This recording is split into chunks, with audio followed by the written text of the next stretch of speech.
Hi everyone, आप सभी का स्वागत है स्टडी फाउंडेशन यूट्यूब चैनल पे। TET cum recruitment test exam के लिए आज का पेडागोजी क्लास के अंदर हम लोग बीएफ स्किनर का ऑपरेंट कंडीशनिंग थ्योरी को डिस्कस करेंगे। ये क्लास नंबर 13 है। इससे पहले का जितना भी क्लास हो चुका है वो सभी क्लास का लिंक आप सभी को डिस्क्रिप्शन बॉक्स में मिल जाएगा। हम लोग इस टॉपिक के बारे में डिस्कस करेंगे और लास्ट में प्रीवियस ईयर क्वेश्चन भी सॉल्व करेंगे। ये क्लास आप सभी को Assam TET cum recruitment test, BTC Kokrajhar TET recruitment test या Dimasa TET cum recruitment test सभी एग्जाम में हेल्प करेगा। आप सभी के सामने कंप्लीट पेडागोजी का यहाँ लिस्ट है, कौन सा दिन कौन सा क्लास आएगा, इसका स्क्रीनशॉट करके रख सकते हैं। आइए आज का टॉपिक को हम लोग शुरू करते हैं। तो चलिए वीडियो को शुरू करते हैं। आज का हम लोग का टॉपिक है कंडीशनिंग थ्योरी। कंडीशनिंग थ्योरी के अंदर आज हम लोग डिस्कस करेंगे ऑपरेंट कंडीशनिंग थ्योरी को। ऑपरेंट कंडीशनिंग किसको कहा जाता है वो आइए जानते हैं। ऑपरेंट कंडीशनिंग को कभी कभी जो है इंस्ट्रूमेंटल कंडीशनिंग भी कहा जाता है। ऑपरेंट कंडीशनिंग एक मेथड ऑफ लर्निंग है जिसके अंदर रिवार्ड एंड पनिशमेंट के माध्यम से बिहेवियर के अंदर चेंजेस होता है। ऑपरेंट कंडीशनिंग के अंदर एसोसिएशन बनता है बिहेवियर और कॉन्सिक्वेंस ऑफ बिहेवियर के बीच में। बीएफ स्किनर जो है जो बिहेवियरिस्ट थ्योरी थे, ये जो है ऑपरेंट कंडीशनिंग टर्म को कॉइन किए थे, इसलिए इसको कभी कभी स्किनरियन कंडीशनिंग भी कहा जाता है इस थ्योरी को। As a behaviourist Skinner believe that internal thought and motivation could not we use to explain behaviour. Skinner जो है बिलीव करते थे कि इंटरनल थॉट और मोटिवेशन जो है बिहेवियर के अंदर जो है चेंज लाने में मदद नहीं करता है। Instead, he suggested that we should look only at external observable cause of human behavior। यानी ये सजेस्ट किए थे कि हम लोग जो है सिर्फ जो है एक्सटर्नल या ऑब्जर्वेबल कॉज ऑफ बिहेवियर को जो है ध्यान में रखना चाहिए। Skinner use the term operant to refer to any active behaviour that operate upon the environment to generate consequence. In 1953 Skinner जो है ऑपरेंट टर्म को यूज़ किए थे, किस लिए? टू रिफर करने के लिए एक्टिव बिहेवियर डेट ऑपरेट जो ऑपरेट करता है इन्वायरमेंट के अंदर कॉन्सिक्वेंस को जनरेट करने के लिए। 1953 में इसको सबसे पहली बार यूज़ किए थे। In other word Skinner theory explain how we acquire the range of learn behaviour we exhibit each and every day. यानी स्किनर जो है थ्योरी के अंदर एक्सप्लेन किए थे कि कैसे हम लोग जो है रेंज ऑफ बिहेवियर को एग्जिबिट करते हैं प्रत्येक दिन, ठीक है, हमेशा। स्किनर को फादर ऑफ ऑपरेंट कंडीशनिंग माना जाता है, लेकिन इनका जितना भी काम था वो सभी जो है थॉर्नडाइक का लॉ ऑफ इफेक्ट के ऊपर बेस्ड था। स्किनर एक नया टर्म इंट्रोड्यूस किए लॉ ऑफ इफेक्ट के अंदर जिसका नाम है रीइंफोर्समेंट। बिहेवियर रीइंफोर्समेंट के माध्यम से जो है यदि रिपीट होता है तो लर्निंग जो है स्ट्रेंथन हो सकता है। बिहेवियर यदि रीइंफोर्स के माध्यम से डाई आउट हो जा रहा है या एक्सटिंग्विश हो रहा है तो लर्निंग जो है वीकन हो जाएगा। स्किनर जो है ऑपरेंट कंडीशनिंग को समझने के लिए एक एक्सपेरिमेंट कंडक्ट किए थे एनिमल पे जिसको स्किनर बॉक्स कहा गया, जो कि थॉर्नडाइक का पजल बॉक्स के साथ मिलते जुलता है। देख सकेंगे यहाँ पे स्किनर बॉक्स इसको कहा गया। आइए एक्सपेरिमेंट के बारे में कुछ जानने का कोशिश करते हैं। The Skinner box involve placing an animal such as rat और pigeon into a seal box with a lever that would release food when press. यानी ये जो है स्किनर बॉक्स के अंदर एक पिंजरे के अंदर जो है रेट या पिजन को रखा गया है। यहाँ पे रेट को रखा गया है और लीवर यदि प्रेस किया जाएगा तो खाना जो है अंदर चला जाएगा, पिंजरे के अंदर चला जाएगा, ठीक है। If food was release every time, यदि प्रत्येक समय जो है फूड रिलीज हो रहा है तो रेट जो है क्या करेगा, लीवर को प्रेस करेगा। It would press it more, यदि प्रेस करने से खाना आ रहा है तो वो जो है बार बार बहुत ज़्यादा बार जो है प्रेस करने का कोशिश करेगा, क्योंकि उसको यहाँ सीख मिला है कि यदि प्रेस करेगा तो खाना अंदर चला जा रहा है, ठीक है। Lever pressing is describe as operant behaviour. यहाँ लीवर प्रेसिंग को ऑपरेंट बिहेवियर माना गया because it is in action, क्योंकि एक एक्शन है जिससे एक कॉन्सिक्वेंस रिजल्ट ऑब्टेन हो रहा है। In other word it operate on the environment and changes it on some way. दूसरा भाषा में बोला जा सकता है कि इन्वायरमेंट के अंदर जो है ऑपरेट हो रहा है जिसके वजह से कुछ चेंज हो रहा है। The food that is release as result of pressing the lever, जो फूड लीवर को प्रेस करने की वजह से रिलीज हो रहा है उसको रीइंफोर्सर कहा गया है, क्योंकि इसके वजह से ऑपरेंट बिहेवियर के अंदर चेंज आ रहा है, बिहेवियर के अंदर चेंज होकर लीवर जो है बार बार प्रेस हो रहा है। फूड ऑल्सो भी describe as condition stimulus.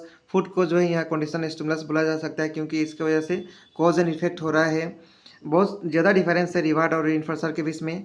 Reward का मतलब क्या होता है, यदि किसी पर्सन को रिवार्ड दिया जा रहा है तो उसको उसके लिए वो चीज़ वैल्यू होगा, लेकिन ये ज़रूरी नहीं है कि जो रिसीव कर रहा है वो भी उस चीज़ को वैल्यू माने। Reward is something which is value to the person giving the reward but not necessarily be value to the person receiving the reward. Next जानते हैं रीइंफोर्सर क्या है। A reinforcer is something which benefit the person receiving it. यानी reinforcer वो चीज़ है जो person reward को receive कर रहा है उसके लिए वो चीज़ वैल्यू हो। And so result is an increase of certain type of behaviour, और इसके वजह से बिहेवियर के अंदर कुछ चेंजेस आए, बिहेवियर के अंदर कुछ रिजल्ट के अंदर चेंज आए, तो उसको कहा जाएगा रीइंफोर्सर। ठीक है, तो रिवार्ड और रीइंफोर्सर के बीच में डिफरेंस है। ठीक है, Skinner identify 3 type of responses और operant that can be follow behaviour. Skinner जो है 3 प्रकार का रिस्पॉन्सेज जो है बिहेवियर के अंदर होता है वो आइडेंटिफाई किए थे, उसको बारे में आइए जानते हैं। सबसे पहला है न्यूट्रल ऑपरेंट। सबसे पहले जानेंगे न्यूट्रल ऑपरेंट किसको कहा जाता है। ऐसा रिस्पॉन्सेस इन्वायरमेंट के अंदर मिले जिसके वजह से ना ही बिहेवियर में इंक्रीज हो ना ही डिक्रीज हो, तब उसको कहा जाएगा न्यूट्रल ऑपरेंट। नेक्स्ट है रीइंफोर्सर्स। रीइंफोर्सर्स जो है इसके माध्यम से बिहेवियर के अंदर इंक्रीज होता है या बिहेवियर के अंदर स्ट्रेंथन होता है, उसको कहा जाएगा रीइंफोर्सर्स।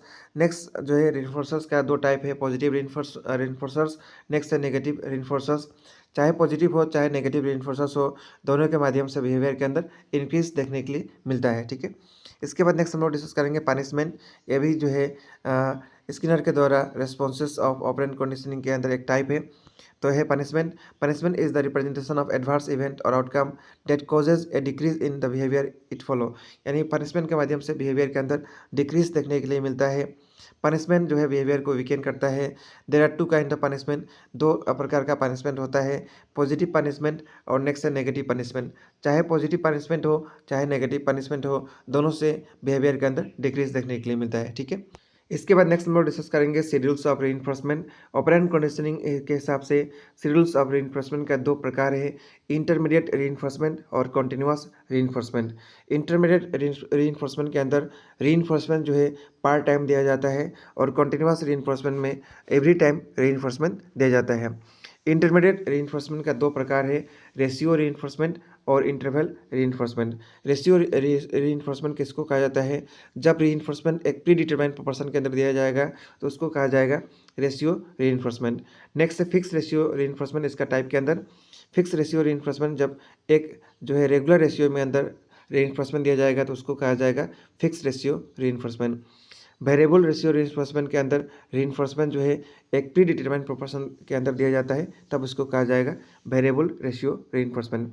इसके बाद नेक्स्ट हम लोग डिस्कस करेंगे इंटरवल रीइंफोर्समेंट। जब रीइंफोर्समेंट जो है after pre determined time period में दिया जाएगा उसको कहा जाता है इंटरवल रीइंफोर्समेंट। इंटरवल रीइंफोर्समेंट के अंदर डिस्कस करेंगे fix interval reinforcement.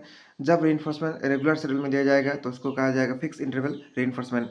Next variable interval reinforcement किसको कहा जाएगा, जब रीइंफोर्समेंट एक रैंडम टाइम पीरियड में दिया जाएगा तो उसको कहा जाएगा वेरिएबल इंटरवल रीइंफोर्समेंट। ठीक है, जब एनिमल में स्टडी कर रहे थे तो स्किनर को मिला कि कॉन्टिन्यूस रीइंफोर्समेंट जो है अर्ली ट्रेनिंग के अंदर ये जो है रेट ऑफ लर्निंग को क्या करता है, इंक्रीज करता है, और वहीं पे इंटरमीडिएट रीइंफोर्समेंट जो है रेस्पॉन्सेस को लंबा समय तक रखता है और धीरे धीरे स्लोली वो एक्सटेंशन होता है। ठीक है, इसके बाद नेक्स्ट हम लोग डिस्कस करेंगे इम्प्लीकेशन।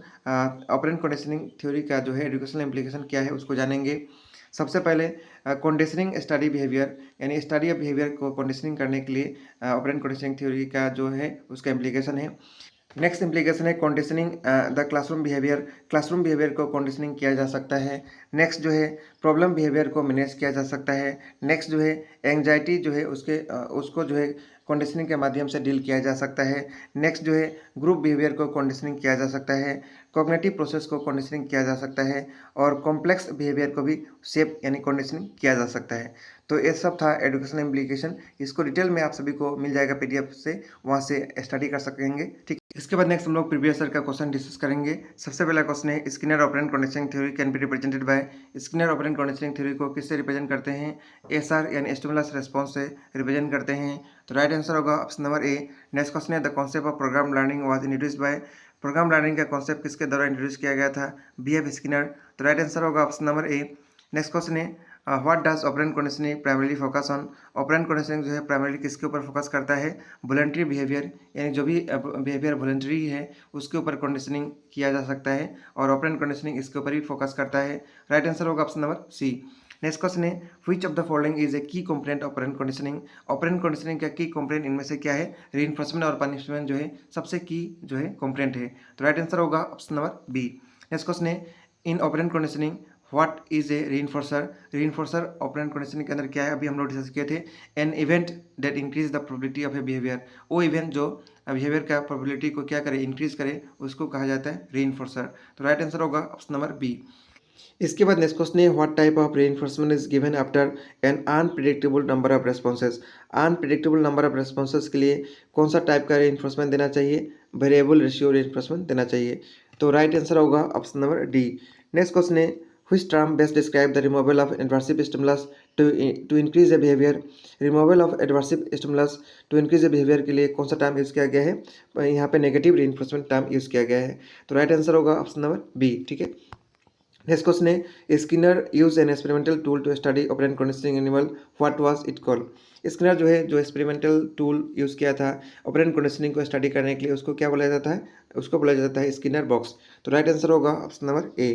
इसके बाद नेक्स्ट क्वेश्चन है in operant conditioning which type of reinforcement schedule is associated with highest rating of responding। Highest rating of responding के लिए रीइंफोर्समेंट का कौन सा शेड्यूल जुड़ा है? इसके लिए जो है वेरिएबल रेशियो जुड़ा है। तो राइट आंसर होगा ऑप्शन नंबर डी।